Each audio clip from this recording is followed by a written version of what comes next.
अगर आप भी यही सोच रहे हो कि अगर मुझे एक ऐसा टाइम टेबल मिल जाता जो डेली बेसिस पे मुझे ये बता सके कि बेसिकली मुझे कौन से दिन क्या करना चाहिए और कौन से टाइम में क्या करना चाहिए, अगर मुझे ये चीज पता चल जाती तो कहीं ना कहीं मे भी मेरा जो सपना है 10th स्टैंडर्ड में एक हाई स्कोरिंग परसेंटेज ग्रैब करने का, वो मैं क्या पूरा कर पाता।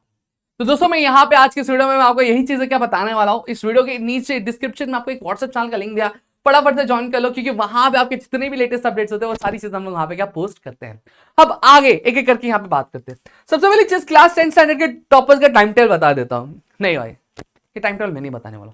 क्यों नहीं बताने वाला? रीजन क्या पता है क्या? रीजन ये है कि देखो सबसे पहली चीज अगर मैं बात करूं, अगर आप एक ऐसे बच्चे हो जो अपने क्लास 10th में, मुझे बताओ जिंदगी में अगर बात करूं, कई सारे इंडिविजुअल्स होते हैं, सही बात है, बहुत सारे लोग होते हैं, और बहुत सारे लोगों का जो टाइम टेबल होता है वो अलग होता है, डेली का रूटीन अलग होता है, डेली का शेड्यूल अलग अलग होता है। कुछ लोग जो स्कूल होते हैं वो 7 बजे से चालू होते हैं, कुछ लोग जो होते हैं जिनको स्कूल 7 बजे पहुंचने के लिए 6 बजे निकलना पड़ता है, कुछ लोगों को 5:30 बजे, कुछ लोगों को 6:30 बजे, सही बात है। और आने का भी टाइम जो होता है वो वैरी करता है, कोचिंग की क्लासेस के वैरी करते हैं। तो यहाँ पे एक अगर मैं टाइम टेबल दे देता हूं तो कहीं ना कहीं आपके लिए एक बहुत बड़ी दिक्कत आ जाती है कि आपको ये चीज समझ में नहीं आएगी कि मुझे कौन सा टाइम टेबल फॉलो करना चाहिए, मुझे कौन सी रूटीन में कौन सी चीजों को किस तरीके से फिट करना है, ये चीज आपको समझ में नहीं आएगी। और मेरा एक टाइम टेबल सभी के लिए क्या रहेगा, सभी के लिए स्पेसिफिक बन सकता है क्या? नहीं बन सकता। समझ में आ गया? तो आज के इस वीडियो में बेसिकली आपको कोई टाइम टेबल नहीं देने वाला हूं, मैं आपको बेसिकली कुछ स्लॉट्स बताने वाला हूं कि आपको ये पर्टिकुलर टाइम के लिए इतने स्लॉट निकाले, इस पर्टिकुलर के लिए चीज के लिए इतनी चीजें, इतना टाइम देना है, जिससे आपको खुद सेल्फ एनालाइज करना है कि आपको पूरे दिन में कहां पे कितना टाइम मिल रहा है, और उसी टाइम के अकॉर्डिंग आपको क्या चीज आपकी कवर करनी है। क्लियर हो गया? और वो फिर अपने हिसाब से आप एक फ्लेक्सिबल टाइम टेबल क्या बना सकते हो। सबसे पहली चीज अगर मैं बात करूं मॉर्निंग रूटीन की बात, तो मॉर्निंग रूटीन सीधा सीधा बात है, 7 से 1 का आपका कॉलेज रहेगा या फिर स्कूल रहेगा, एक्चुअली कॉलेज कैसे रहेगा, स्कूल रहेगा, तो वहां पे हम कुछ नहीं कर सकते। हाँ, इससे पहले हम कुछ कर सकते हैं कि जैसे आप अर्ली मॉर्निंग अगर उठते हो तो वहां पे अगर 4, 4:30 बजे या फिर 5 बजे भी आप उठते हो तो वहां पे आप क्या कर सकते हो, एक आधा सब्जेक्ट क्या निपटा सकते हो, 40-45 मिनट वहां पे दे दो, जैसे मैथ्स हो गया, साइंस हो गया, इन सब्जेक्ट्स को आप दे सकते हो। ठीक है, फिर उसके बाद अब यहां पे आप देते हैं, अब आफ्टरनून का रूटीन हम लोग यहां पे बात करते हैं। अब अपने 1 बजे तक पहुंचे, घर पे पहुंचे, 1 बजे घर पहुंचने का अब आप क्या करो, खाना पीना खाओ, फिर 2 बजे तक आप आराम से क्या रेस्ट कर लो। ठीक है, रेस्ट करने के बाद अब 2 से लेकर 5 बजे तक आप क्या ऑफलाइन स्टडी, ऑफलाइन स्टडी आगे बात करो, आपका कोचिंग क्लासेस होगा, यानी 2 से 3 घंटे मैंने कोचिंग क्लासेस के लिए यहाँ पे दे दिए, तो आप कोचिंग क्लासेस जा सकते हो और वहां पे अपनी चीजें क्या कंप्लीट कर सकते हो। अब कोचिंग क्लासेस के आने के बाद, ठीक है, कोचिंग क्लासेस के आने के बाद अब आपको क्या करना है, अपना खुद का टाइम क्या देना है। अब देखो किस तरीके से चीजें करनी है, यहां पे ध्यान दो थोड़ा।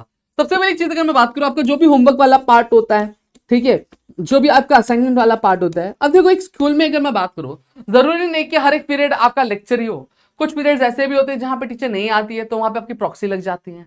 ठीक है, कुछ पीरियड्स ऐसे भी होते हैं कि टीचर्स कहीं कुछ काम में बिजी हो जाती है, तो वाला भी टाइम आपको मिल जाता है।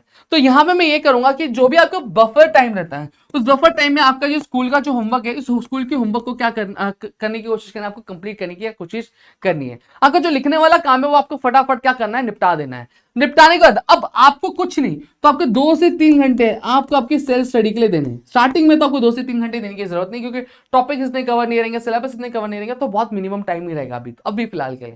ठीक है, लेकिन जैसे जैसे दिन बढ़ते जाएंगे वहां पे 2 से 3 घंटा आपको चीजें देनी है। ठीक है, सबसे पहली चीज अगर मैं बात करूं यहाँ पे आपको, यहाँ पे ये जो सेल्फ लर्निंग वाला पार्ट रखना है, सेल्फ लर्निंग वाला पार्ट रखना है और सेल्फ प्रैक्टिस वाला पार्ट रखना है।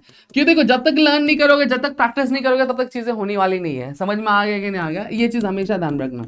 फिर तीसरी चीज यहाँ पे अगर मैं बात करूँ, ये पैरेलल स्टडी वाली बात करने वाला। अब पैरेलल स्टडी वाली बात क्या होती है सर, पैरेलल स्टडी मतलब क्या होता है, क्या करना है मुझे। देखो पैरेलल स्टडी की अगर मैं बात करूं, देखो एक न्यूमेरिकल सब्जेक्ट लो और एक थ्योरेटिकल सब्जेक्ट लो। जैसे एक दिन आपने अलजेब्रा लिया तो साइंस 1 साथ में ले लो और एक हिस्ट्री ले लो। ठीक है, दूसरे दिन आप ज्योमेट्री ले लो। ठीक है, ज्योमेट्री के साथ आप साइंस ले लो, फिर उसके बाद आप ज्योग्राफी ले लो। तो इस तरीके से आपको क्या करना है, ग्रुप बना लेना है कि आपको ये टॉपिक क्या कवर करनी है। जैसे आप हिस्ट्री और ज्योग्राफी में आपको इतना भी नहीं पढ़ना रहेगा, तो आप क्या कर सकते हो, उसमें साथ में आप ज्योमेट्री ले सकते हो अलजेब्रा के साथ।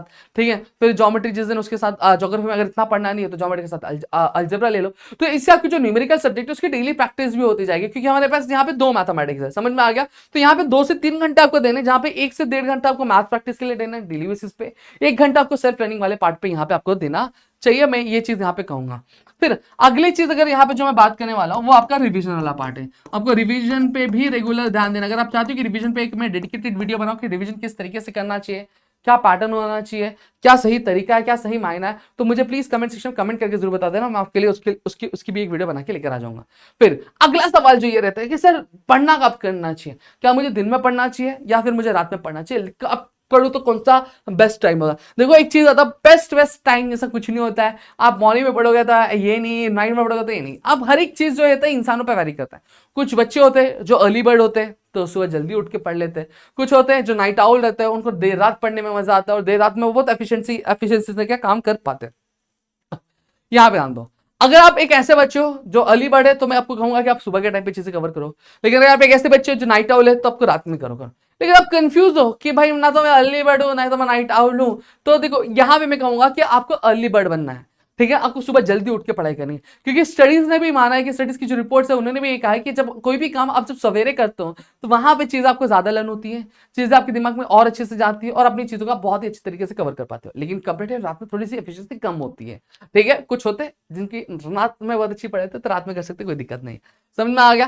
फिर उसके बाद देखो स्कूल डेली बेसिस पे जाओ, कंपलसरी है, स्कूल स्किप मत करो, 75% अटेंडेंस है और 20 मार्क्स जो इंटरनेट के वो अभी भी आपके टीचर के हाथ में ही है। समझ में आ गया। तो भाई स्कूल स्किप नहीं करना है। हाँ, हो सकता है कि डेली बेसिस पे आपके सारे के सारे जो टारगेट्स कंप्लीट ना हो, तो जो भी बैकलॉग्स आपके क्रिएट हो जाएंगे, जो भी आपका टारगेट छूट जाएगा, उनको क्या करना है, आपको सैटरडे संडे को पूरा कवर करना है। क्लियर हो गया। तो यहाँ पे मैंने आपको स्लॉट बता दिया कि आपको कितने घंटे पढ़ने हैं, कौन सा टाइम होता है परफेक्ट पढ़ने के लिए, बैकलॉग्स कब कौन से दिन कवर करने, ये सारी चीजें मैंने आपको बता दी। समझ में आ गया। होप सो यहाँ पे पूरी चीजें क्लियर हो गई। स्टिल अगर और भी कोई डाउट है तो प्लीज मुझे कमेंट सेक्शन में कमेंट करके जरूर बता देना। मिलता है हमारे अगले वीडियो में। जय हिंद दोस्तों।